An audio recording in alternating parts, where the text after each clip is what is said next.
My boyfriend pinned his junior female classmate but not me. I brought up breaking up. My friend was surprised. Just because of such a small thing, everyone thought I would regret it. After all, Marcus is truly wonderful. He helps me plan the path from undergraduate studies straight to a PhD. He also meticulously arranges the city where we'll settle in the future. The notebook is filled with our next 10 years, even down to which year to save up for the down payment, and which year to have a child. But he wasn't willing to prioritize me. He felt that spending 5 seconds to say goodnight to me was a waste of time. Yet he was willing to spend half a month tutoring his junior on topics she didn't understand. He explained, "It's all for work, and work is for our future." I knew it, I know everything. But I don't want to live in the future anymore. I just want to live in the present. Hello, everyone. Welcome to my channel. Subscribe us to read wonderful stories every day. Now the story begins. The day before our 5th anniversary, I coquettishly asked Marcus to pin me to the top of his chat. "This is the only anniversary gift I want. Just say yes." This is probably the 7th time I've made the request to be pinned. The previous 6 times, he refused. Now, he has 99 pinned messages. There are fellow junior sisters Teresa, there are advisors, there are various work groups and study groups. Only I am missing, from initial confusion, to hurt and anger, to the current calm like still water. Even this message sent to him after 12 hours, still hasn't been replied to. As expected, after all, Marcus is very busy, and not replying to messages is the norm. Once, when he was on a business trip with his advisor, he didn't reply to messages for half a month. If it weren't for seeing his colleague Teresa's Instagram still updating normally, I thought something had happened to him. It's funny to say, but I can only learn about my boyfriend's recent situation through others, this time too. It was only after seeing Teresa's Instagram that I found out the academic summit had ended and the banquet was being held. Logically speaking, the busiest phase should be over. But Marcus still didn't reply to the message. I called him directly. He didn't pick up until the 3rd ring. Is something wrong? The exhaustion in his voice, mixed with the rustling static, sent a chill down my spine. I gripped my phone tightly. "Today is our anniversary. I'm at the entrance of the banquet hotel." "It's just an anniversary. You didn't need to come all the way to City A," Marcus interrupted calmly. From the eagerly anticipated 5th anniversary, in his eyes, it was just a trivial only. How many 5-year spans can one have in a fleeting youth? Marcus is still saying, "You'd be better off writing your thesis with this time. At your current level, you won't get into the schools we're aiming for." I interrupted softly. "I'll wait for you. After the banquet, have a meal with me, just half an hour." With that, I hung up the phone. After waiting for a while, the phone remained silent. No calls, no messages. The warm yellow light of the hotel was blurred by the snowy mist. Faint laughter and conversation could be heard from behind the glass door, making the area outside the door seem especially quiet. Marcus was probably chatting and laughing with those academic big shots. Perhaps Teresa was by his side, holding a wine glass with a radiant smile, but none of that matters anymore. I've made up my mind to break up. When I told my best friend I wanted to break up, she called me crazy. "Marcus is so good to you. Have you forgotten that notebook? You have a boyfriend who plans everything out so meticulously. Do you know how many people envy you?" Marcus has a notebook. It's filled with our next 10 years together. The first stage is college. In high school, his grades were better than mine, and he tutored me every week without fail. In the end, we ended up going to the same university. The second stage was pursuing a PhD. To make that happen, he helped me plan the path from undergraduate studies straight to a doctoral program. He went into detail about how to change majors, which courses to take, and which research group to join under which advisor. Then comes working, buying a house, getting married, and having children. He researched the climate and housing price trends in different cities, down to which year to pay the down payment and which year to have children. In every stage of the plan, there was me. My best friend sighed. "Ruth, tell me, which guy could go to such lengths?" I watch the snow gradually stopping outside the window. My throat feels a bit tight. That's right, in the notebook, the words "we" are written densely. Over and over, he often says to me, "We are not the paths each other must pass through. We are the ones who will walk together to the end." These are true. Yet, in his notebook, he wrote about preparing gifts for anniversaries but even mixed up the dates. He thinks replying to my messages is a waste of time, and chatting with me is not as worthwhile as researching his projects. He's planning our home 10 years from now, yet he's made me feel disheartened countless times in the present. My best friend is still trying to persuade me. "Look, he's even included you in his plans for 10 years later. Isn't that enough? Now you want to break up over such a trivial matter. Isn't that a bit too much? Take my advice. Don't act on impulse. don't break up, or you'll regret it, I gently interrupted her. If you don't even care about me now, will there really be a place for me in your so-called future? When the snow had piled up thickly on the umbrella, Marcus walked out of the hotel, wearing only a thin shirt. The black cashmere coat I bought him was now draped over Teresa's shoulders. That patch of black stood out starkly against the white snow. She looked up and said something to Marcus, a gentle smile playing at the corners of her mouth. Marcus tilted his head slightly, listening with a serious expression. The dim floor lamp cast a warm glow over the two of them. It has to be said, they look quite well matched. My sudden appearance took both of them by surprise. I looked at Marcus's nose, slightly red from the cold. Where are your clothes? Teresa adjusted her coat and spoke softly. It's all because I was too afraid of the cold, so my senior let me wear it. She turned sideways to Marcus and smiled softly. Thanks to your coat, and thanks to your help with my project framework, Mr. Nelson said he's very interested in the topic. You've worked hard tutoring me these past 2 weeks. I really ought to treat you to a nice meal tomorrow. Teresa smoothly shifted the conversation back to the project, easily left me out. She glanced at me. Couldn't hide the little smugness in my eyes. Marcus frowned. Next time, wear more layers. Catching a cold will affect the project progress. The topic is difficult. Mr. Nelson is interested, but it's beyond your current ability. Don't forget to look up materials and the deadline the day after tomorrow. Teresa's smile froze for a moment, then quickly returned to normal as she nodded obediently. Got it. With your help, I'm sure I can finish it. She took off her coat. The clothes are warm, but the weather is cold, so I'm returning them to you. Senior brother, no need, I spoke, my tone flat. They're dirty. I don't want them anymore. Teresa's smile vanished instantly. Marcus took it, put it on, and looked up at me. Aren't you going to have dinner with me? We ended up at a fast food restaurant on the street corner. Marcus tends to skip meals when he's busy. He ate slowly, his eyes glued to his phone. I snatched it away. Eat properly. I opened his chat window and scrolled until my fingers ached, finally finding my own chat box with a glaring red 99 plus. I found it amusing. Teresa's chat box was prominently pinned at the top. The note says Sweetie. Both of their profile pictures are their ID photos, and their nicknames are their real names, in a way. They seem more like a couple. I pointed at that note and asked him. Marcus said calmly, I didn't change it. It was probably changed by Teresa when she used my phone last time. So Teresa could also freely look at his phone. What I have, Teresa also has. Teresa has what I may not necessarily have. I rested my chin on my hand and looked at him. You couldn't spare 10 minutes to reply to my message, but you had plenty of time to help her revise her project. When will you ever care about how I feel?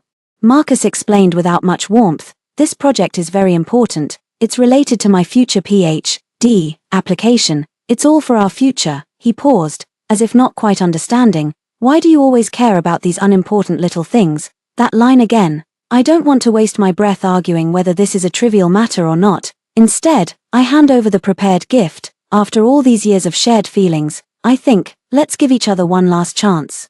Inside the box are things from our childhood to now. There's the first love letter he wrote to me, the best fortune we got together while hiking, and a breakup letter. If he opens it right away, I'll have a good talk with him one more time. Marcus was taken aback. Sorry, I forgot to buy it. I'll make it up to you in a few days. He took it, his fingertips brushed against the ribbon. The phone rang. Marcus's fingertips turned toward the phone screen. Teresa's voice came through, choked with tears. Senior, my stomach hurts. Could you take me to the hospital? I said coldly. What about the others in the hotel? Can't you call 120? The other end of the phone ignored me, only continuous sobbing and the repeated cry of Senior. Marcus frowned, stood up, and was about to leave. Where are you? I'll be right there. I grabbed Marcus by the hem of his clothes. Do you have to be the one to go? What about the others? He turned his head, under the dim lighting.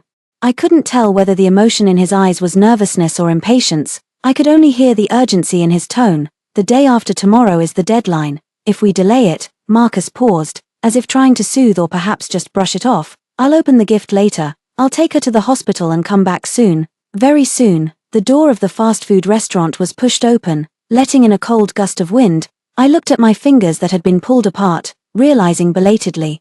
Perhaps it was a mix of nervousness and impatience. Only, the one who was nervous was Teresa, and the one who was impatient was me. The gift was taken away by him, but when to open it no longer mattered. This time I didn't hesitate. I sent him a message. Marcus, let's break up. Marcus didn't reply, nor did he return. Teresa's Instagram has been updated. My stomach hurt so badly that my senior sent me to the hospital for a checkup. He even patiently peeled an apple for me. As expected of my senior, he peels apples so well, the skin didn't even break, so he was busy peeling an apple for Teresa at the hospital. Marcus is actually quite clumsy. I can't learn how to spin a pen, the book covers I wrap are crooked, and I always cut my fingers when chopping vegetables. Only when peeling an apple can he manage to keep the skin intact. I love eating apples, but I refuse to eat them with the skin on and am too lazy to peel them. Marcus bought apples himself to practice peeling. At first, the peeling was uneven, and the skin broke into over a dozen pieces. The knife blade cut his hand, and blood dripped all over the ground. After peeling 2 baskets, he had become so skilled that he could peel an apple in one continuous strip. He smiled with a hint of pride. From now on, I'll only peel them for you, no one else. But Marcus seemed to have forgotten. In his eyes, it might have just been a casual gesture to peel an apple for his junior. Just like helping her revise her project or draping a coat over her shoulders, all done in passing, all to avoid delaying the project. Such small details were too numerous to count, and when I brought them up to him, he didn't take them to heart. I deleted Teresa and Marcus, packed my things, and prepared to return to school. The tickets for the next day were sold out. Had to buy tickets for the day after. Carrying the suitcase, I walked into the train car. I walked forward along the seat numbers. I stopped in my tracks near row 12. Marcus was sitting in seat C, tilting his head to listen to the person beside him, and next to him in seat B was Teresa. Teresa gave me a gentle smile. What a coincidence. You're on this train too. Marcus looked up and saw me, shaking his phone. I was just about to tell you. I plan to go back to school today. His expression was natural, as if nothing had happened. He probably hadn't checked his phone yet. That breakup message I sent in the early hours was still lying quietly in his chat, unopened. I brushed past these two and headed to my row 14. From behind came Marcus's voice. Teresa, Ruth will ask to switch seats with you later. Don't slack off alone on the bus, finish revising the project. His tone carried an air of utter certainty. This is the unspoken understanding we've shared on countless rides before, as long as our tickets weren't together. I would always ask the person next to him to switch seats, even if it meant walking through several carriages, even if it meant sweet-talking a stranger. I had to sit beside him. I placed my luggage in row 14, hearing Teresa say softly, "Senior, my stomach still hurts a bit, so it's not very convenient to switch seats." I wiped the tray table clean, took out my laptop, and began organizing my Ph.D. application materials. This school is not the foreign university Marcus had planned in his notebook. But it's my current school. I really like my current advisor and research direction, and I want to stay here. The boy sitting next to me suddenly spoke up. "Are you Ruth, senior sister?" I turned my head and bumped into a pair of sparkling eyes. He beamed with a radiant smile. "My name is Felix. You're junior in the same department. You might not know me, but Mr. Everley often mentions you, saying you're exceptionally outstanding and that I should learn more from you." I froze. Mr. Everley is the arch-rival of my advisor. I had vaguely heard before that Mr. Everley's new student was quite impressive, but I didn't expect to run into them here. Felix naturally started chatting with me about our advisor's recent key projects. His thinking is sharp. He always precisely grasps the technical challenges in my words. And the questions he occasionally raises are both incisive and professional. Just as the conversation was getting lively, suddenly, someone interrupted. "Did you bring the brown sugar?" I just realized Marcus had stopped by my seat at some point. He was frowning, seemingly unhappy that I was chatting happily with another guy. Before I could say anything, Felix raised an eyebrow. "Who are you, dude, asking for things right off the bat? How rude." Marcus looked at him, his tone turning cold. "I'm talking to my girlfriend. What's it to you?" Felix was stunned, his eyes filled with doubt. "Really, you're not sitting with your girlfriend, and you didn't even ask to switch seats with me?" Marcus ignored him and looked down at me. "Teresa said she wants hot brown sugar water. Bringing brown sugar in winter is a habit of mine, and he knows it, but now, he wants to take the brown sugar I prepared for myself and give it to another girl." I looked at him calmly. "I did bring it. But I won't give it to you." "Why?" I said it word by word. "Because we've already broken up." Marcus froze for a few seconds. Confusion clearly surfaced in his eyes. "What kind of joke is that? The message was sent early the day before yesterday. I suggest you take a look." Marcus stared at me. A few seconds later, he slowly pulled out his phone. "I don't agree." He easily jumped to a conclusion. "You're throwing a tantrum because I took Teresa to the hospital yesterday." I turned my gaze back to the computer screen. Breaking up isn't like applying for a research project. It doesn't require your approval. This is a notification, not a discussion. Marcus pursed his lips. He probably never expected the word breakup to come from my mouth. After all, in his plans, I should strive desperately for his plan, rather than parting ways with him halfway. The person in the front row, Teresa, leaned out. Senior, I've finished modifying the framework. Marcus glanced at his watch upon hearing this and said in a low voice, You're not calm right now, let's talk later. He turned and walked toward the front row. After returning to school, I approached my advisor and cautiously asked if there were any Ph.D. spots still available. The mentor's tone carried a hint of dissatisfaction. Oh, didn't you say you weren't going to study at this school? What changed your mind? I didn't miss the flicker of amusement in her eyes. I explained in a flattering and obedient manner. I hadn't thought it through clearly before, but later I realized that your research direction and our lab platform are the fields I truly want to delve into deeply. Marcus wanted to apply to a top-tier school in his research field, but it wasn't mine. I used to think that one of us always had to compromise. He planned the future so meticulously. It wouldn't hurt for me to take a step back, after compromising for so long. I'm almost forgetting what I truly want. The mentor let out a cold snort. Although you performed well before, you said yourself that you didn't want the spot. Do you think this is a marketplace where you can come and go as you please? The competition for spots is fierce, you know. But the mentor changed the subject. It's not that we can't discuss it. I just finalized a collaborative project with Professor Chen from the neighboring lab, and we're short on students to do the work. If you're willing to join, I nodded almost immediately. I'm willing, thank you, Professor. I pulled an all-nighter at the library, diligently researching project materials, determined to seize this opportunity. The next day at the lab, as soon as I swiped my card to enter, my senior sister grabbed me with a smile. Come quick. Someone's being foolishly generous and treating everyone to breakfast. Everyone in the lab had a breakfast set. There were even more laid out on the long table in the common area. I was just about to ask who was being so generous. A hand suddenly reached over from the side, offering a deluxe version of pizza and a cup of hot milk. Felix said with a smile, This is for you. So he was the one with more money than sense. I heard from my senior sister that you often don't have time for breakfast in the morning. I happened to get up early today, so I bought a little extra. He paused, then added, I look forward to working with you, Ruth. The senior sister leaned in and whispered, Guard against fire, theft, and junior brothers. You're the only single one in our group now, so you better keep yourself in check. I choked on the milk and coughed violently. What the hell? Felix was startled and rushed to grab some tissues. My senior elbowed me in the waist. I heard yesterday that Mr. Everley was talking to our advisor, saying they plan to use this guy to disrupt our morale with a honey trap. The returning Felix overheard this just in time. The tips of his ears flushed bright red, and he waved his hands in a fluster. Senior, don't talk nonsense. The teacher was just joking. The senior raised an eyebrow and deliberately drew out her words. Oh, then who was it that asked me yesterday, Ruth, what she likes to eat in the morning? So hard to guess. Several senior classmates around chuckled softly, teasing.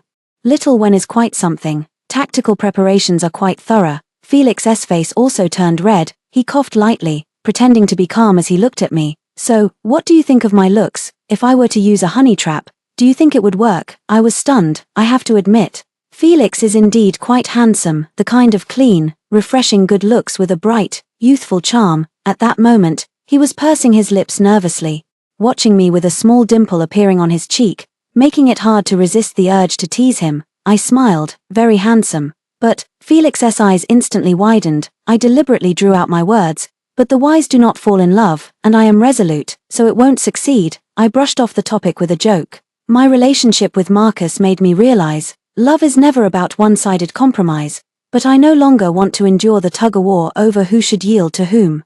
I believe someone as radiant as Felix would never change direction for anyone, and I have found my own rhythm in life, and I don't want it to be disrupted again, so being free and unconstrained on my own is the best. The air fell silent for 2 seconds. Everyone froze in shock.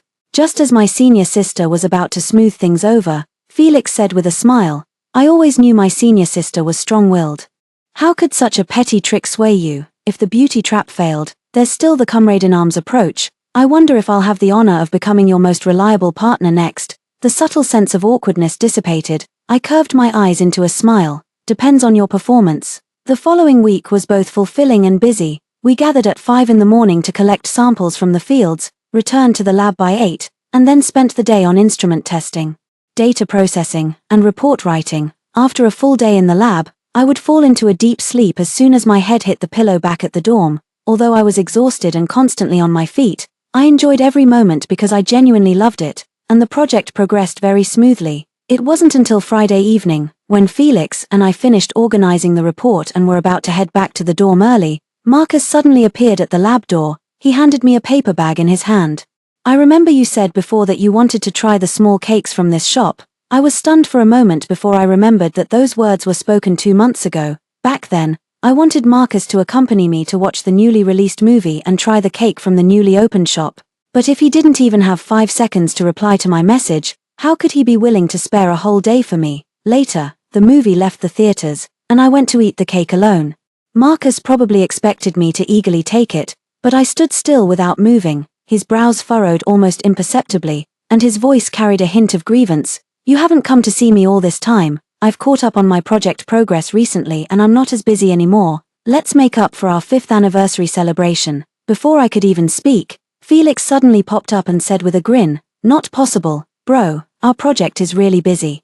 Just because you're not busy doesn't mean others aren't. The world doesn't revolve around you alone." Marcus frowned even more deeply, staring at Felix for a few seconds. "Is that you, the guy from the high-speed train?" Recalling the incident on the high-speed train, Marcus said with a colder tone, "What's it to you when I talk to my girlfriend?" "Girlfriend?" Felix blinked. "Bro, did you lose your memory? Senior sister said herself on the high-speed train that you two have already broken up."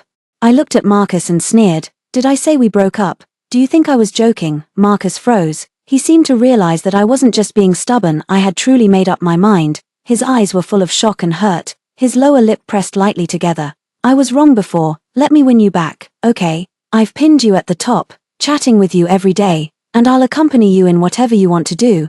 I interrupted him. "I'm very busy, no time." Next. I need to test soil samples from 30 plots, leaving early and returning late every day, with a pile of experimental data waiting for me to process. Felix grinned from the side. Exactly. Senior sister is so busy she barely has time to touch the ground. How could she have time to waste with you?" Marcus curled his fingers slightly, a stubborn tone in his voice. "Then I'll wait for you, until you're done." He paused. "As long as it takes, whatever you say." I turned and went back to the lab to handle tomorrow's tasks ahead of time. I didn't take his words seriously. Marcus, someone like him, how could he possibly have the patience to wait for anyone? The feeling of waiting is truly awful. At first, it was exhilarating, imagining the topics to chat about later, filled with anticipation, occasionally checking the chat box, looking up eagerly at the sound of a message notification, only to find it's not from him, waiting and waiting. The excitement gradually faded, anxiety began to surface, and I couldn't help but feel restless. Why hasn't he replied yet? What is he doing now? Has he thought about how I've been waiting for him all this time? Then came the thought, I guess it's not happening today, and self-doubt started to creep in. Am I too clingy? Am I not important enough? Disappointment after disappointment, the inner turmoil of waiting, neither is easy to bear. I believe it won't be long before Marcus leaves. At 10 in the evening, I locked the lab door and stepped out, but saw Marcus still standing downstairs. Only there was one more person beside him, Teresa. She was holding a laptop in her hands. "Senior, please help me out. I've been debugging this code all afternoon and it still won't run. I have to submit it first thing tomorrow morning." Marcus stared at his phone, his tone indifferent. "I don't have time. Ask someone else for help." Teresa sounded on the verge of tears, her voice urgent.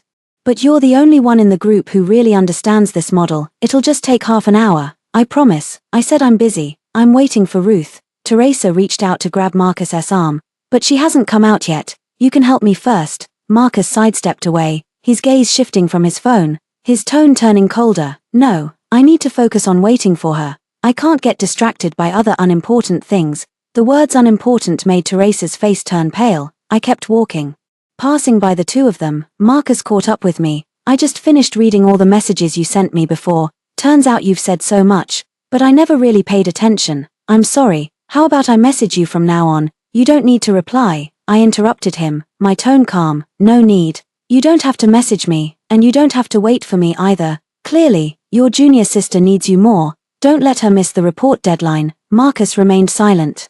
Chased me all the way to the dormitory building. For the next several days in a row, Marcus would appear by my side from time to time. At 5 in the morning, I went to the field for sampling with Felix, and he showed up at the lab, bringing me breakfast. After being ignored by me, he silently stood by the roadside, watching us leave. After I returned to the lab, he stood guard outside the door. The senior students going in and out looked at him with surprise. He didn't care at all. He took out his notebook and crouched in the corner typing, then sent me messages on his phone after finishing. The phone kept buzzing and vibrating. All the messages were from him. Are you free this weekend? There's a new movie out, and I remember you said you liked this actor before. Was sampling tiring today? I checked the weather forecast. It's going to snow tomorrow, so I brought you an umbrella. I wrote a plan in my notebook to spend time with you every week. And this time I'll stick to it on schedule. I didn't reply to any of them. At lunch with the group, my senior leaned in and asked me, who invited the guardian deity of our lab? He comes here every day, more dedicated than the security guard. I was drinking water and choked on it, coughing for a long time before stammering, It's my ex-boyfriend. The senior sister clicked her tongue in annoyance. Then I was wrong, it's not a door god, it's a lingering male ghost. Marcus was still standing at the door at that moment. His gaze was fixed directly on us. Felix deliberately handed me a pair of chopsticks, frowning slightly, pursing his lips, and typing on his phone with his head down. My phone received his message. I brought chopsticks, don't use his. I ignored him and took the chopsticks. Felix fiercely stabbed his chopsticks straight into the rice. Can we hire a ghost exorcising master? He's already affecting the feng shui of the lab. Someone as meticulous and rigorous as me has been making frequent mistakes in experiments lately. It must be because of his influence. The more he spoke, the more aggrieved he became, turning to look at me with a pitiful expression. Senior sister, I can bring you breakfast, and I'll be with you in the lab. There's no need for him to hang around here. Can you just send him away, please? Looking at his puffed up, aggrieved expression, like a little dog whose territory had been snatched, I couldn't help but want to laugh. However, Marcus coming here every day really isn't a good look. There are too many prying eyes around, and it's affecting me too. I don't want to become the center of gossip. After finishing the meal, I walked to the lab door. Before I could say anything, Marcus spoke first. I'm sorry for making you wait so long before. I didn't understand back then, always taking your waiting for granted. He pressed his lips together, his voice low and hoarse. The feeling of waiting, it's truly unpleasant. But because it's you, I want to wait. Hearing Marcus's apology, I thought I would feel wronged. I thought I would be angry, but he didn't. My heart is utterly calm. Without even a ripple, I sighed. Don't talk about waiting or not. You're disturbing our experiment. So could you please leave? Marcus remained silent for a few seconds, looking at the wary Felix behind me, then glanced at the busy figures in the laboratory, finally nodded, with a hint of resigned disappointment in his tone. All right, then I'll wait downstairs. I was stunned by his stubbornness. You never had time to reply to my messages before, so why are you so free now? Marcus explained seriously. Because I stayed up late to finish the work at the lab, so I can spend the day with you. I was surprised that he would do this and couldn't help asking, why would you go to such lengths? Marcus stared straight at me with a serious expression. I used to place too much importance on the future I had planned, thinking that following the steps would be enough, but I forgot that the most important thing is the person, and I neglected how you felt every day. By the time I finally stopped and looked back, I realized you were no longer by my side. He let out a sigh.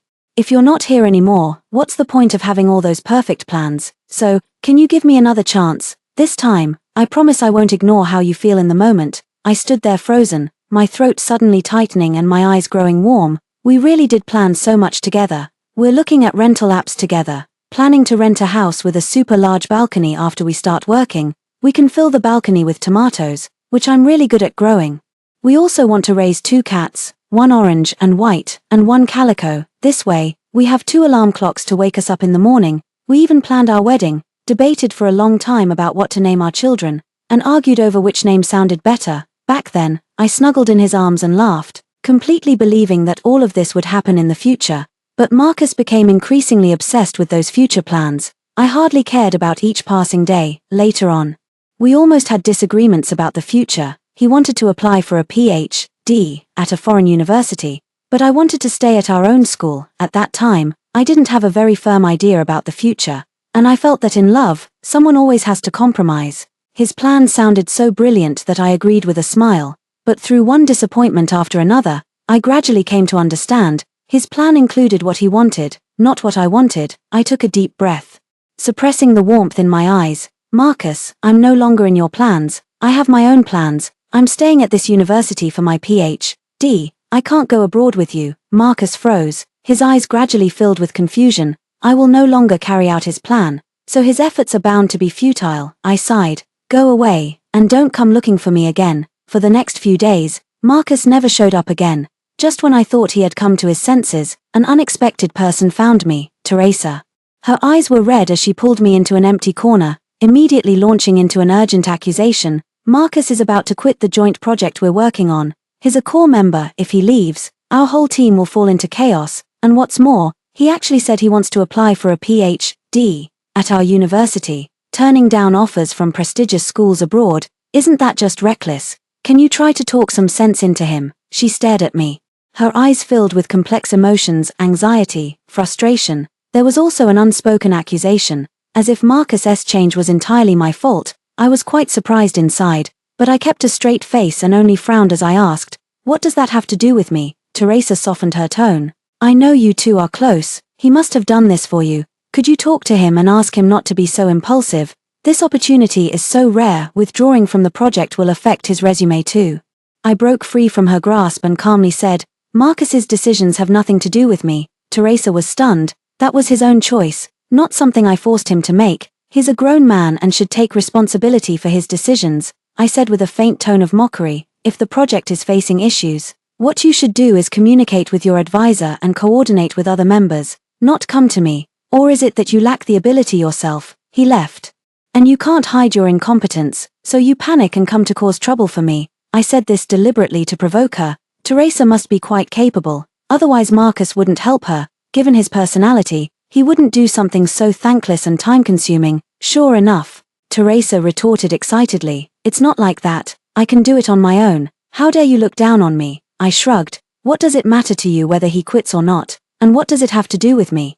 Teresa couldn't say a word, turned around, and ran away. I thought for a moment, took out my phone, and sent a message to Marcus. "Are you free? Let's meet up." When I arrived at the agreed location, I found Marcus was already there. "Have you been waiting long?" "Not long." Marcus's voice was as low as usual, but it lacked some of its usual coldness, with even a barely noticeable tremor at the end, as if he could hardly believe I would take the initiative to contact him. "What's the matter? You're looking for me. I heard that you're withdrawing from the joint project and applying for a PhD at our university." Marcus was taken aback. "Yes, I didn't expect you to know. I was planning to tell you after the results came out." I looked at him, noticing the dark circles under his eyes. "Why?" He gave a light laugh, his eyes brightening. "I checked our university's admissions brochure and found that some professors' research directions align with my previous studies. Although the platform isn't as big as abroad, still," he paused, looked at me, and spoke in a serious tone, "if you're not willing to change the plan, then I'll be the one to change it. You want to stay at this school, and I want to stay too. I've been researching and preparing for this recently. I'm serious about it, not just acting on impulse." He took out that notebook. The plan on it had clearly been altered. It could even be said that it was overturned and replanned. The vigorous and powerful handwriting speaks of his persistence and seriousness. I returned the notebook to him and spoke softly. "Marcus, you don't need to do this. You've worked so hard towards your goals for so long. Giving them up for me, you'll regret it."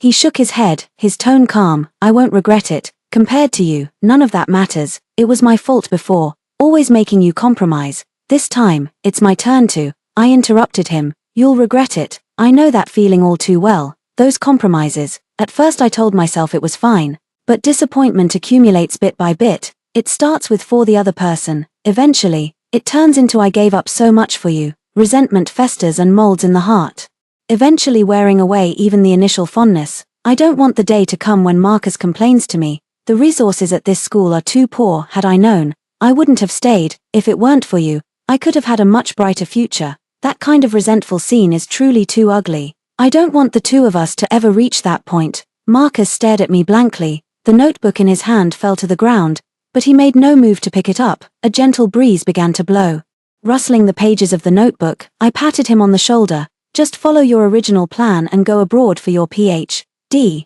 That's where you truly want to be. Don't force yourself to stay because of anyone. Let's part on good terms and keep the last bit of dignity. It's much better than resenting each other in the future." He opened his mouth, wanting to say something, but in the end, he just nodded, his voice hoarse. "I understand." Marcus never appeared again.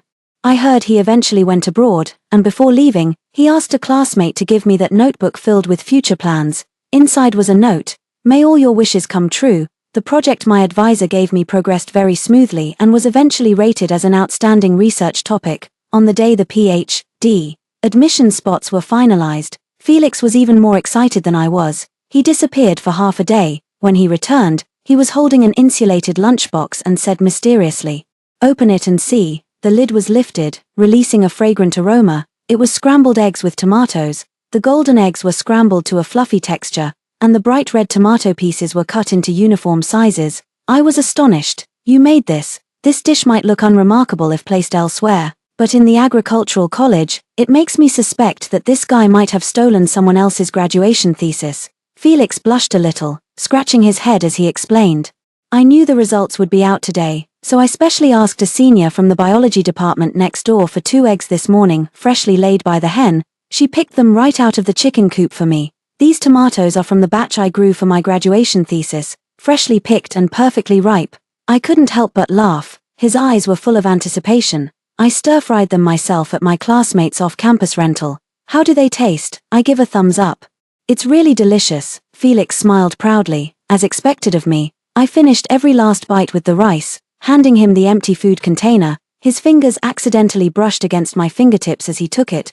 Both of us pulled our hands back as if scalded, then couldn't help but laugh. Felix looked at me with sparkling eyes. "What else would you like to eat? I'll go plant it. If I don't know how, I'll ask the other senior apprentices for seedling techniques. I can even set up a small shed in the experimental field." I suddenly remembered a long circulating saying from the College of Agriculture: "If you eat my graduation thesis, you have to take responsibility for me." I sighed. "I want to eat a lot of things. Are you sure about that?" Felix shook the paper and pen in his hand, curling the corner of his mouth. "Go ahead and report it. The experimental field is big enough. I'll learn the techniques. Whatever you want to eat, I'll grow it for you." The end. Story 2. On our wedding anniversary, my husband Davis said there was an urgent merger deal at the company and flew to Paris on a business trip. I went alone to the city's top art gallery, hoping to bid on that long-admired Modigliani painting, as a gift to myself for the anniversary. Unexpectedly, just as I sat down in the VIP lounge to sip some tea, I ran into Davis, who was supposed to be in Paris, along with his newly hired assistant, Charlotte, who always looks at me with arrogance. Charlotte took a liking to the painting I had reserved to see, swaying her hips as she walked up to me, right in front of several familiar collectors and gallery managers. A crumpled 100-yuan bill was flippantly tucked into the folds of my Hermes scarf.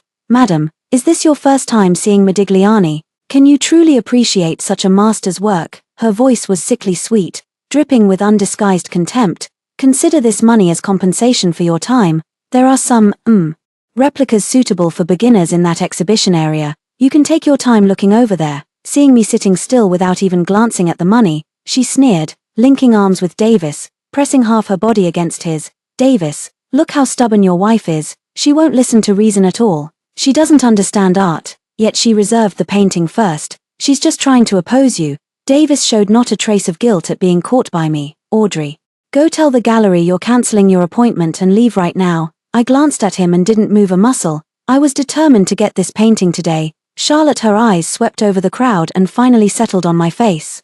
Filled with malice, "Since the lady is unwilling to yield, shall we settle this through a bidding war?" The gallery manager's eyes immediately lit up, looking at me with eager anticipation. I raised an eyebrow. "Since you want to play, I'll play along with you." Charlotte beamed with delight. "Then let's make a bet. The loser who fails to get the painting has to crawl out of the gallery on their knees."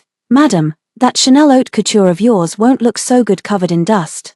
A few suppressed snickers echoed around. The ladies exchanged amused glances, clearly anticipating a spectacle. Davis looked at me coldly without saying a word. They thought I would compromise this way. I suppressed the cold curve at the corner of my lips. "Just crawling on your knees is boring. If we're going to play, let's make it bigger." The atmosphere in the VIP lounge instantly froze. Davis, Charlotte, several collectors, and gallery managers, over a dozen pairs of eyes were fixed on me at once. Charlotte, before becoming Davis's assistant, was reportedly a jewelry appraiser at an auction house, relying on her looks and ability to read people to climb up to Davis's high branch. Hearing that I not only accepted the challenge but also raised the stakes, everyone thought I had gone mad. "Mrs. Clement must be provoked." Challenging Charlotte, the assistant, in front of so many people. "What's the point, Charlotte?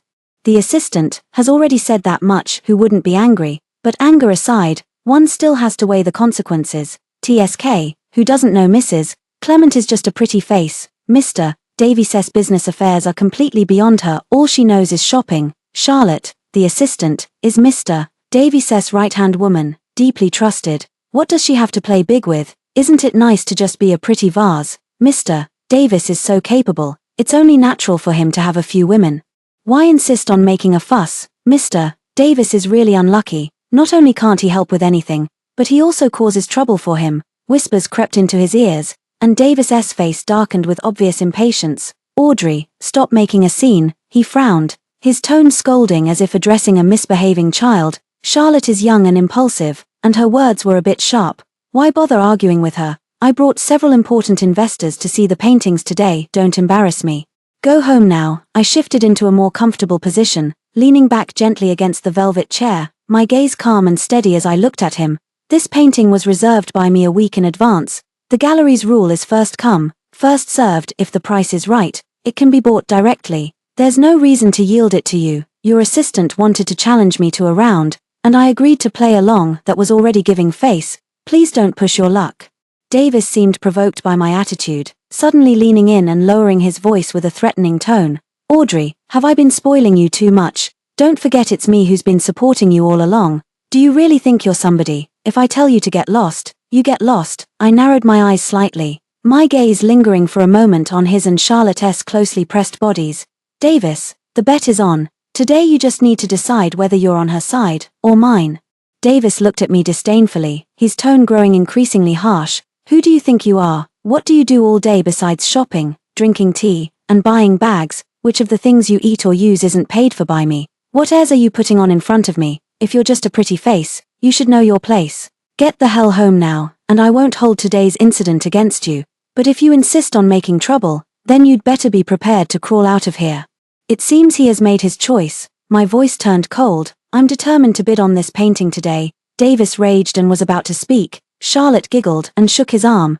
Davis, Tilda, she's just a trophy wife, completely dependent on you. Why get angry with someone who doesn't know any better? Since the lady wants to play, I'll just play along with her. It's a perfect chance to let the executives enjoy some entertainment. How amusing. Consider it a free show from the lady for the executives. With that, she sighed again. Madam's defiance today is probably out of jealousy that I'm by your side. Maybe I should just leave. She turned to leave. Davis pulled her back into his embrace. The one who should leave is her, not you. Since she wants to crawl out, let's grant her wish, flirting so intimately right in front of me. His wife. I felt an inexplicable annoyance. A bald Mr. Borge nearby watched the scene and patted Davis on the shoulder, saying, "No wonder Davis takes assistant Charlotte everywhere. Not only is she beautiful, but she's also sensible." Hearing Mr. Borge's praise, Davis also showed a hint of pride on his face. Charlotte looked at me with a triumphant smile, full of provocation. "How much does Madam want to play? $1 million per round." I thought it was something big. You scared me, Mr. Borge scoffed, his plump fingers tapping on the armrest. "Mrs. Clement, betting small is no fun. How about this? Later during the public auction, whoever ends up winning the bid for this painting, the loser pays 10% of the final price in cash on the spot. Do you dare?" Charlotte's face changed slightly. 10% if it's 100 million. That would be 10 million. Although she's with Davis, such a large amount of cash. Mr. Borge, such high stakes. She hesitated a bit. Mr. Borge loved stirring up trouble and waved his hand grandly. "Assistant Charlotte, feel free to take the bet. I'll cover your stake. I just feel sorry for Davis, so young and promising, yet married to, well, a mere ornament." Charlotte immediately beamed with joy, thanking him repeatedly, then looked at me like I was prey. "How about it, madam? It's not too late to admit defeat and apologize now, is it?" 03. All eyes were on me like a spotlight. I didn't look at Charlotte, but calmly turned to Mr. Borge. With so many witnesses, Mr. Borge's words carry weight, don't they? Of course.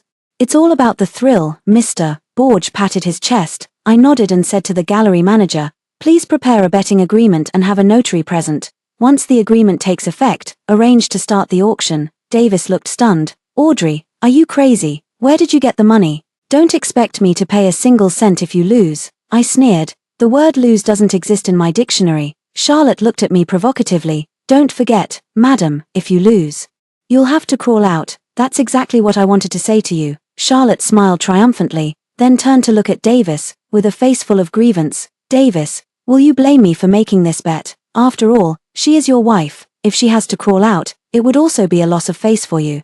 She eats my food." drinks my drinks, and still dares to give me attitude. Making her crawl out is already going easy on her. She should also kowtow to you a few times to show her apology. Oh, Davis, after all, she is your wife. I would never embarrass you like that. Let's not waste our anger on this good-for-nothing. She looked at me again. Madam, this is a game of money. You've grown accustomed to spending Davis's money, so you've lost all sense of its value, haven't you? I looked at Davis. Are you sure you want to pay this auction fee for Charlotte? Of course, unlike you, the decorative vase, she has been a great help to me in my career. If she wants it, I'll give it to her. As for you, don't expect me to pay a single penny for you. I let out a cold snort. Isn't it just about who has more money? I'm not afraid to go. After the notarization was completed, the auctioneer took the stage, gave a brief introduction, and the bidding began. Charlotte was the first to raise her paddle, her voice clear and crisp. 50 million. Well, Assistant Charlotte is on a roll, Mr. Borge chimed in from the side. I lifted the teacup, my fingertips sensing the warmth of the cup's surface. Not uttering a word, the room fell silent. The auctioneer announced, 50 million. Going once, Mrs. Clement, giving up so easily. Charlotte chuckled behind her hand. Thought you had more nerve. Turns out it was all just a bluff. Mr. Borge spoke again. TSK.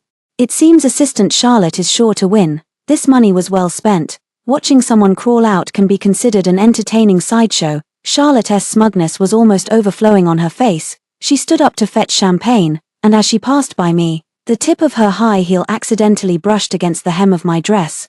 Madam, why go to such lengths? Wouldn't it be better to preserve some dignity for yourself? If you really crawl out like a dog, you won't be able to hold your place in the ladies' circle anymore. Her voice lowered, dripping with malice. Davis also frowned, his tone impatient. Audrey, stop making a scene here. Many of the people present are my important business partners. You're embarrassing me. Go back now, and I'll let it slide. I won't cut off your card, otherwise, you won't get a single penny from me in the future. His face flushed with anger. Charlotte snuggled up to him, adding fuel to the fire. Davis. Sometimes I really feel sorry for you. You're so outstanding, young and promising, managing such a large corporation. Yet, alas, apart from spending money, my wife is truly useless. I really feel for you. I looked up, my gaze as sharp as an icicle. Sounds like you're quite concerned about my husband. Charlotte was taken aback for a moment, then put on a deeply affectionate expression. Yes, I do admire Mr. Davis. I would rather do everything I can to assist him and help him succeed. Instead of being like some people, who shamelessly act like worms, not only acting like worms, but also lacking shame, embarrassing Mr. Davis in front of so many people. I scoffed lightly. I didn't expect you to be so noble, but the person you like is married. Being so blatant about it, isn't that a bit shameless? Audrey, don't push your luck. Watch your mouth. Davis finally exploded, slamming the table hard. Charlotte is so sincere and dedicated. How could you slander her so viciously? She's nothing like you, a mere vase. Have some self-awareness. I never loved you in the first place. If it weren't for my father taking a fancy to what little your family had back then, I would never have married you. Aside from this face of yours, what about you is worthy of me, Davis? Don't push my limits any further, or I'll kick you out today. Without me, you'd have to sell yourself on the streets. I stared at Davis's face, twisted with anger. And the last trace of warmth in my heart completely vanished. I agreed to the arranged marriage back then because I was drawn to his drive and ambition during his startup phase, thinking he was different from other spoiled heirs who only knew how to party. Little did I expect that he would be foolish enough to be manipulated by a shallow assistant and even humiliate me in public. Seeing Davis angry at me for slandering Charlotte, Charlotte flashed a hint of triumph in her eyes. Reaching out to gently pat Davis's back to soothe him. Davis, don't be angry. Seeing you upset makes me sad too. She suddenly fixed her burning gaze on me. If I win, I don't want your money, nor do I want you to crawl out on your knees. I want his freedom. My voice was calm and steady. Freedom, you mean, for us to divorce? Charlotte turned to Davis, her eyes filled with emotion, carrying a desperate courage. Mr. Davis, I am willing to fight for your freedom. Are you willing to break free from these shackles? Davis looked at Charlotte's young and charming face, then glanced at the partners around who were watching the show. A surge of vanity and impulse, as if being roasted over a fire, rushed through him. Under the gaze of everyone, he actually nodded slowly. My hands on my knees clenched suddenly, nails almost digging into my palms, yet my chest felt as if scalded by boiling oil. My marriage, it turns out, was such a farce. Someone whistled. And a voice led the cheer. Charlotte Assistant is awesome. Support Charlotte Assistant. True love conquers all. Mr. Davis should have been set free long ago, but Mrs. Clement is quite attractive. If she gets divorced, maybe we could have some fun too. Charlotte heard this and her eyes flickered. Audrey, I'm raising the stakes. If you lose, not only will you divorce Mr. Davis, but also, she paused, then spoke with a sinister tone, and you'll have to spend the night with Mr. Borge for free. Mr. Borge glanced at Davis and found him unmoved, immediately turned his lecherous gaze toward me. Mrs. Clement, no. Audrey, dare to bet again. Jeers and shouts rose one after another. I want to bet too. If Mrs. Clement loses, how about spending a night with me too? I looked at Davis's indifferent face. I spoke with a cold sneer. Sure, but you'll have to come up with a bet that catches my eye. Since they're offering their faces for me to slap, I won't hold back. I'm going to make Davis and his partners understand the price of insulting me. Amidst the gazes of the entire audience watching the drama, Davis finally spoke. Audrey, I never expected you to be such a promiscuous, shameless woman, betting yourself as the stake, whether you win or lose. A woman as wanton as you is unworthy of being the wife of Davis. If you insist on gambling, then sign the divorce agreement with me first. My wife will never be a loose woman. The bet was clearly proposed by Charlotte, yet when I accepted it, I'm the one called promiscuous and shameless. It's really quite a strong preference for Charlotte. I watched him coldly and asked again, are you sure? Won't you reconsider? If you leave now and apologize to Charlotte, and show respect to Charlotte whenever you see her in the future, we can let today's matter slide. Don't forget, today's bet is about who can win the auction item. It's a contest of wealth, and you are bound to lose. Davis looked at me with an air of condescension, as if granting me an immense favor. I smiled. Then hurry up and give me the divorce papers. Davis stared at me in disbelief. What did you say?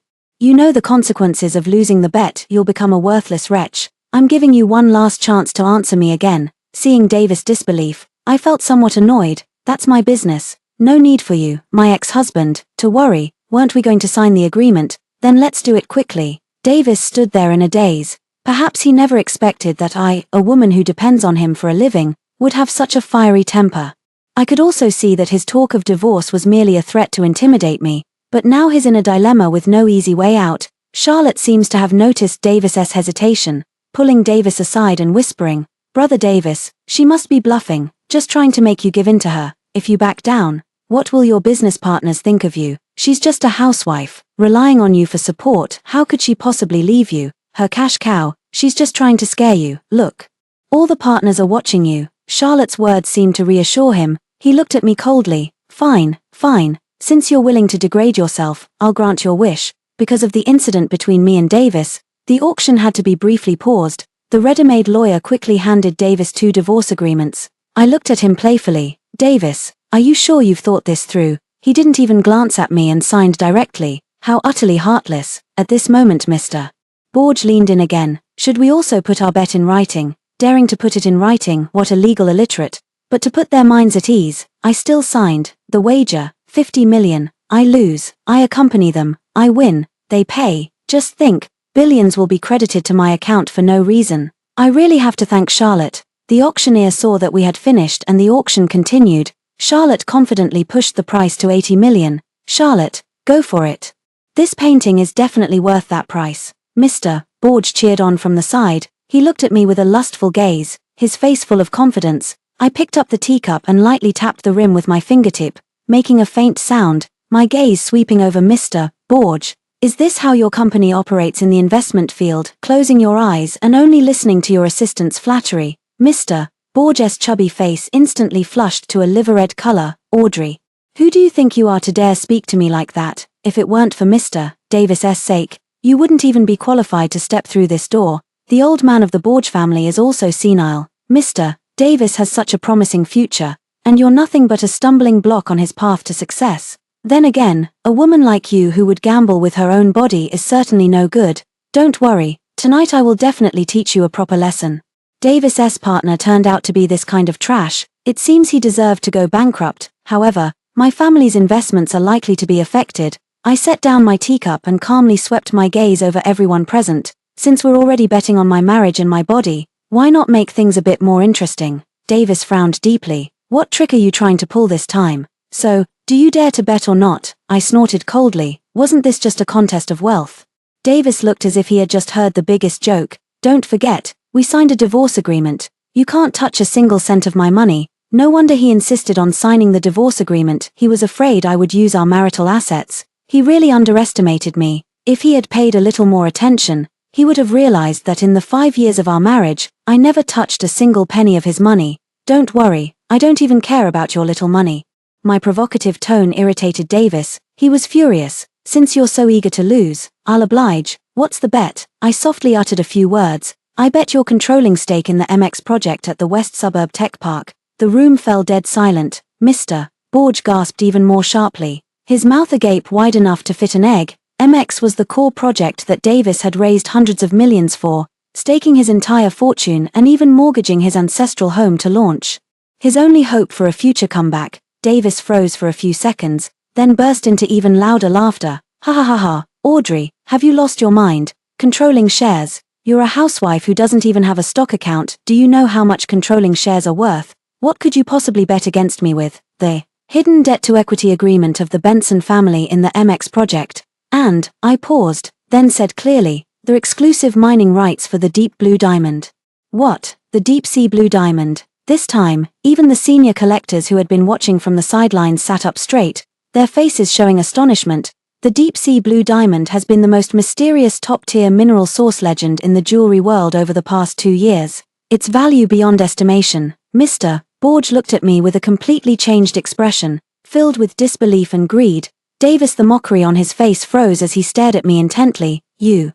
How could you possibly know about the deep sea blue diamond? What nonsense are you talking? I took out my phone, quickly sent a message, then looked up at him. Before the gavel falls, I'll have copies of the relevant agreements and mining rights documentation delivered to you. You should also prepare the equity transfer documents for MX, and we'll have it notarized right now. Realizing I was actually serious, Davis turned deathly pale in an instant. Charlotte also panicked, instinctively grabbing Davis's arm. Davis, don't believe her. She must be bluffing. How could she possibly have those things? She just wants us to give up the bet and let her off the hook. If she begs you properly, letting her off the hook wouldn't be a big deal.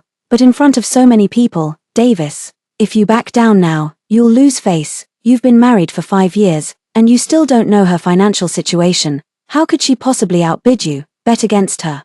Davis held her hand, his eyes darting uncertainly across my face, trying to find a flaw. Wanna bet? I asked again, my voice low but hitting everyone's heart like a heavy hammer. Davis gritted his teeth. Audrey, is it fun to bluff? Charlotte is right. You're just afraid to lose and trying to trick me. Since you insist on betting, I'll oblige. When you lose, even if you have to sell yourself out there, I won't feel a shred of pity. Charlotte looked at me triumphantly. Audrey, stop bluffing. I just had someone check your account. It only has a few million. What are you going to bet with, after Davis and I win? Don't worry, I won't let him sell you to northern Myanmar. I'll have Davis find you some wealthy patrons who'll treat you well. You'll probably earn a lot, and who knows? You might even pay back Davis's money in no time. I watched them with indifference. In that case, can we have the notary public notarize for us now? The auction was interrupted again.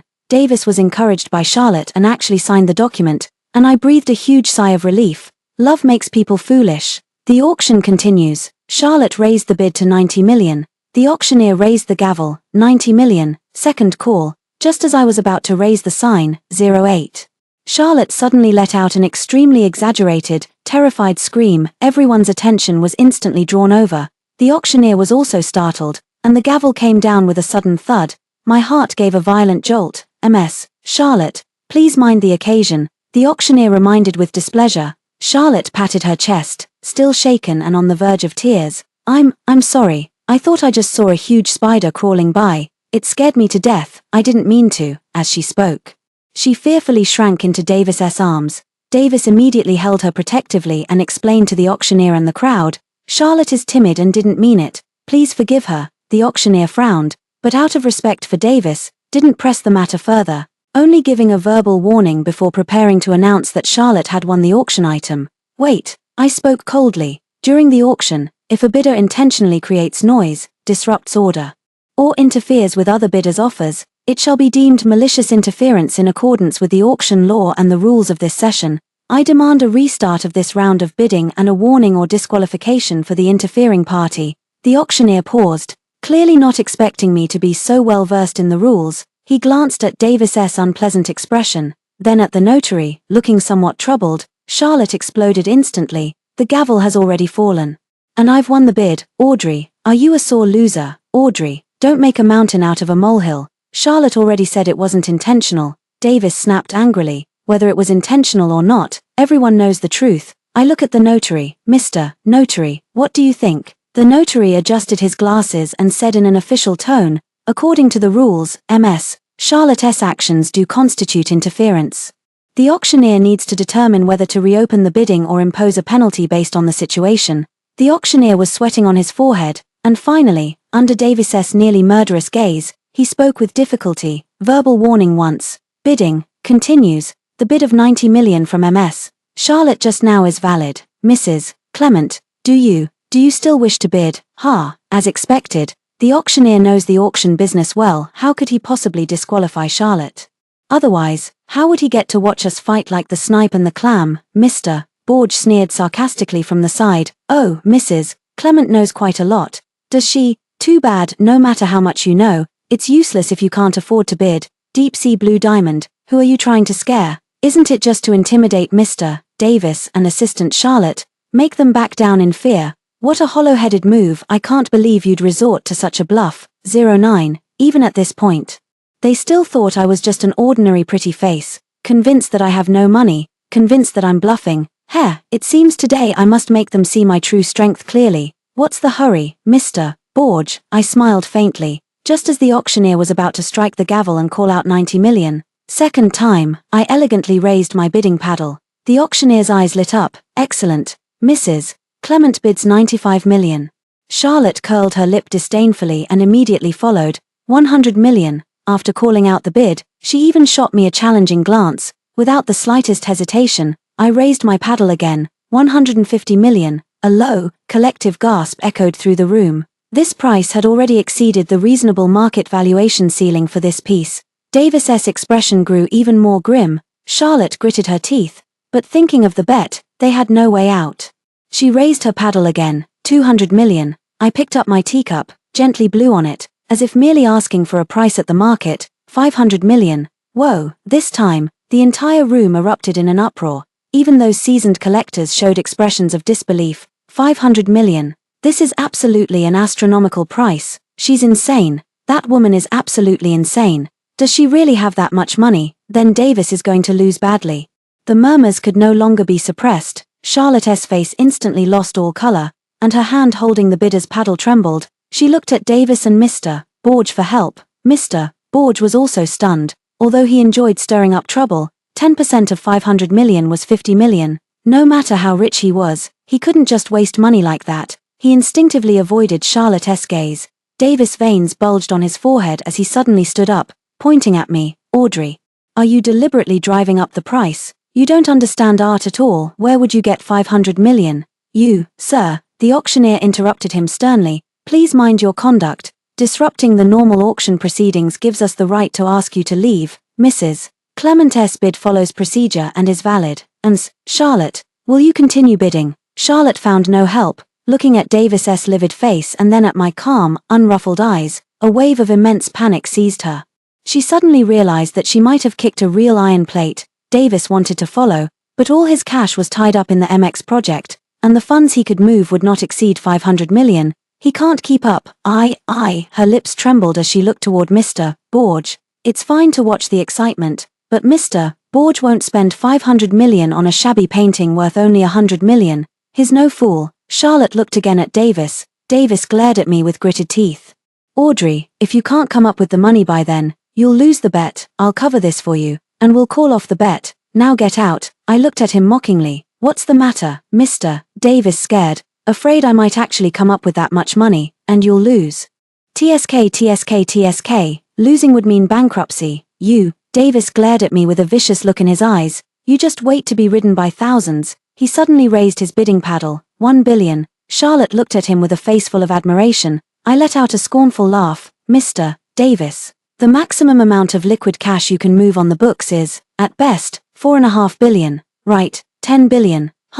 This isn't one of your usual number games. I deliberately paused, satisfied to see the barely noticeable twitch at the corner of his forehead. If the gavel falls, real money must be shown. Can't pay. Not only will you lose your deposit entirely, But according to the rules, hefty breach penalties, legal pursuit, asset freezes, these are just the lighter consequences. Most importantly, you'll instantly become the laughingstock of the entire circle, your credibility ruined, doomed beyond redemption. Mr. Davis, can you really handle this billion?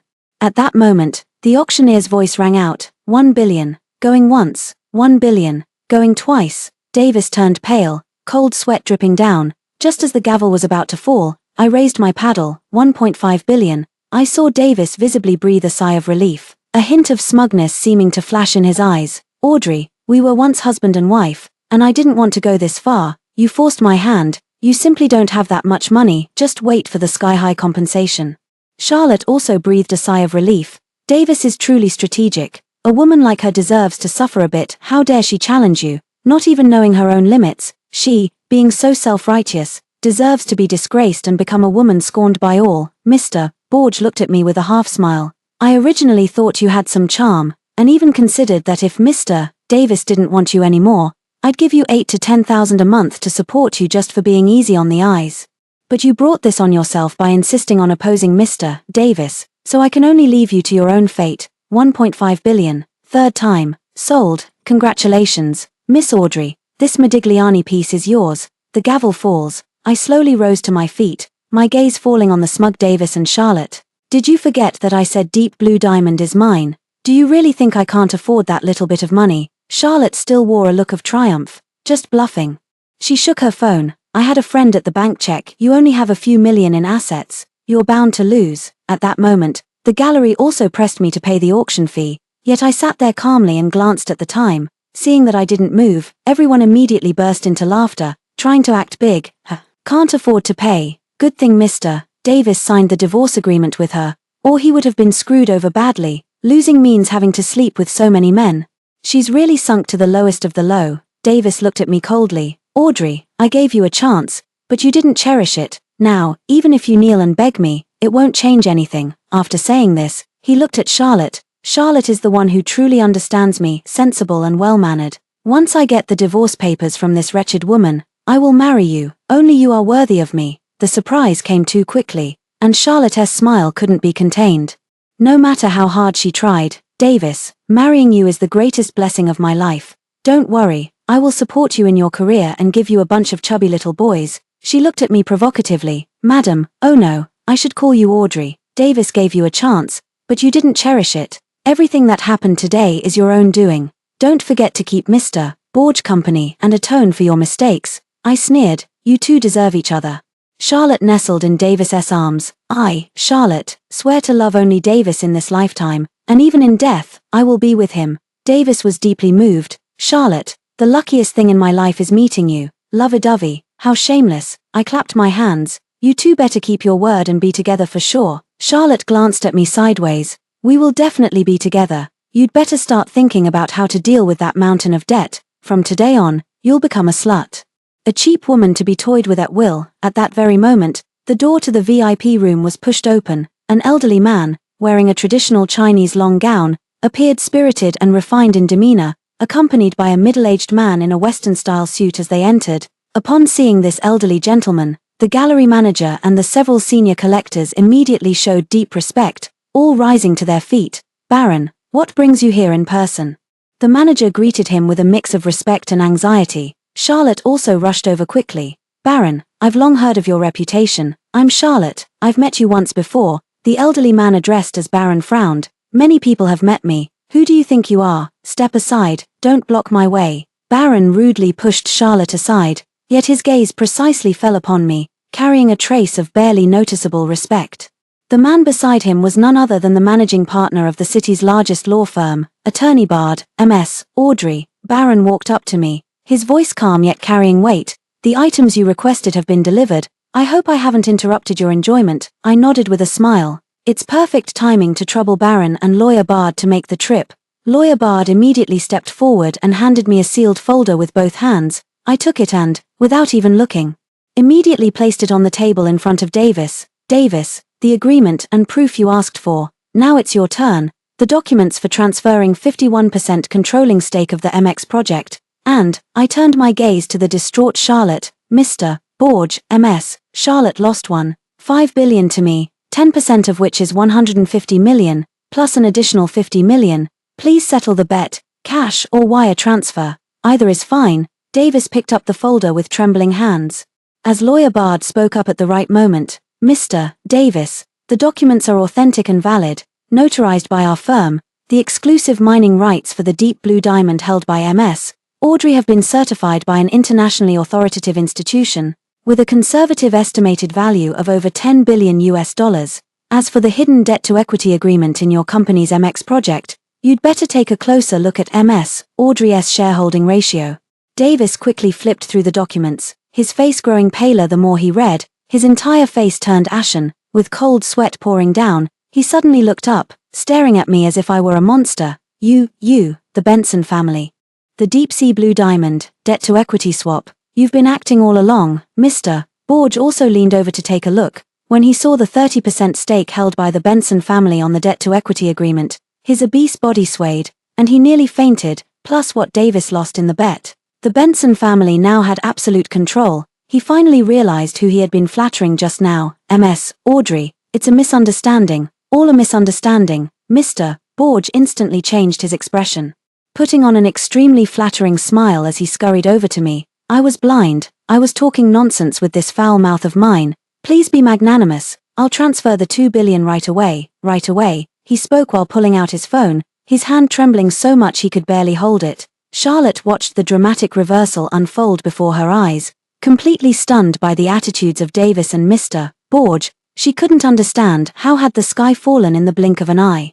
Davis clutched the document tightly, his knuckles turning white. He stared at me intently, his eyes filled with anger, fear, and disbelief. Audrey, you set me up. You've been setting me up all along. I looked at him coldly, as if he were a stranger. Set you up, Davis. It was you who allowed your little assistant to publicly humiliate your wife. You're the one who treated marriage, your wife, and your career as a game, staking them on the gambling table, if you're willing to gamble.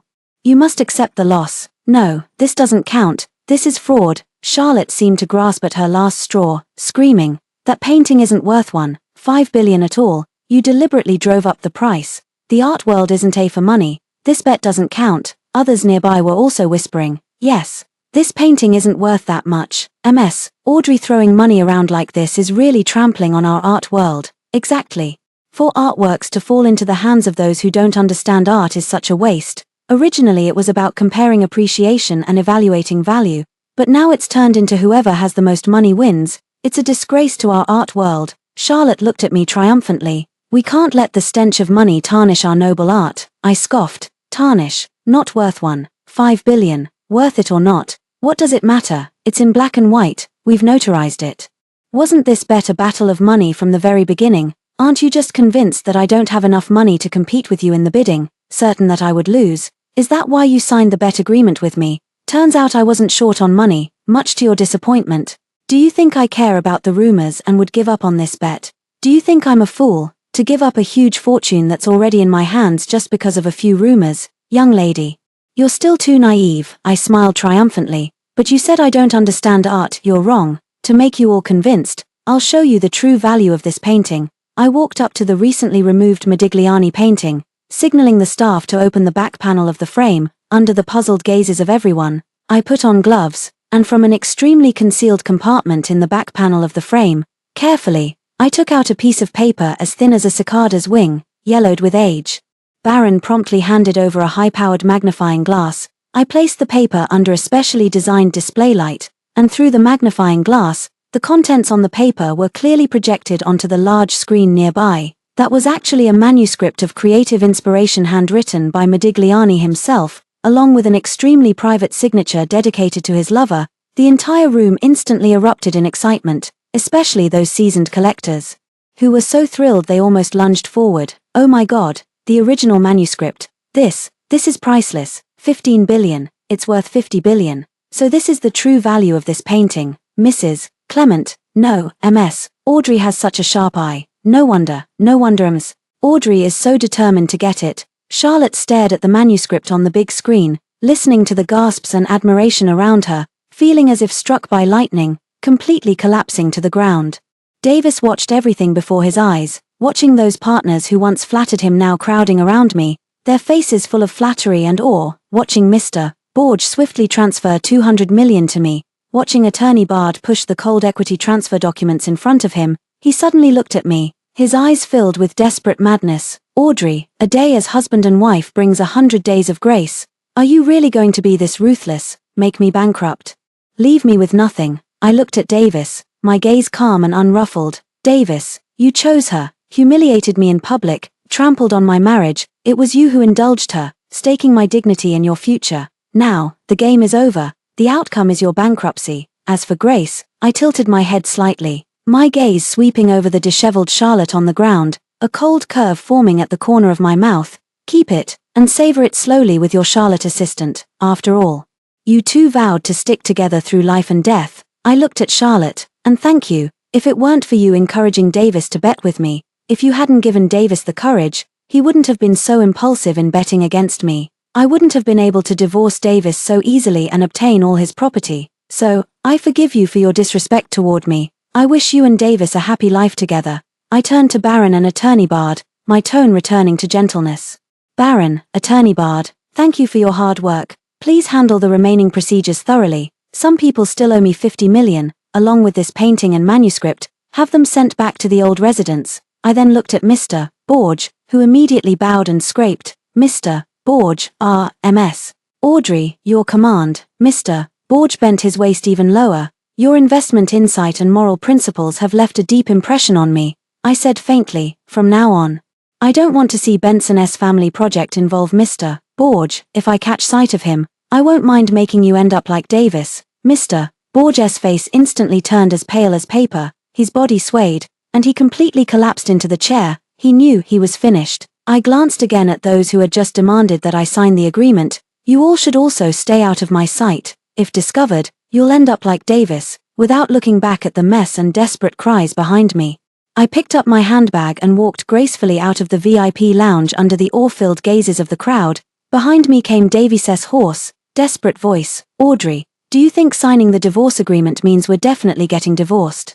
Let me tell you, I won't agree to it. I won't sign the equity transfer agreement either. He had completely abandoned any sense of dignity. The notarized document is right there. Even if he denies it, the law will take care of it. As for the divorce, it can always be finalized. Outside, a low-key Rolls-Royce Phantom was already waiting. The driver respectfully opened the car door. Miss, shall we return to the old mansion or to the airport? I got into the car, took out my phone, and dialed an international call, my tone casual and relaxed. Hey, bro, yeah, it's settled. Davis is bankrupt. Yeah, clean and simple, nothing interesting. The opponent was too stupid, too weak, forced me to sign the divorce agreement, agreed to the bet. From now on he and I have no more ties. Don't hold back. Thanks to that Charlotte. Both are ridiculously foolish. I had long discovered the inappropriate relationship between Davis and Charlotte. I have always been used to being domineering. I would rather betray the whole world than let the world betray me. I naturally have to retaliate. If Davis had shown even the slightest regard for our marital bond, I might have remembered our past affection and spared his life, but he was blinded by lust, trampling my dignity underfoot. This outcome today is entirely of his own making. The car started smoothly. Outside the window, the sunlight was just right, and I have an even broader world to explore.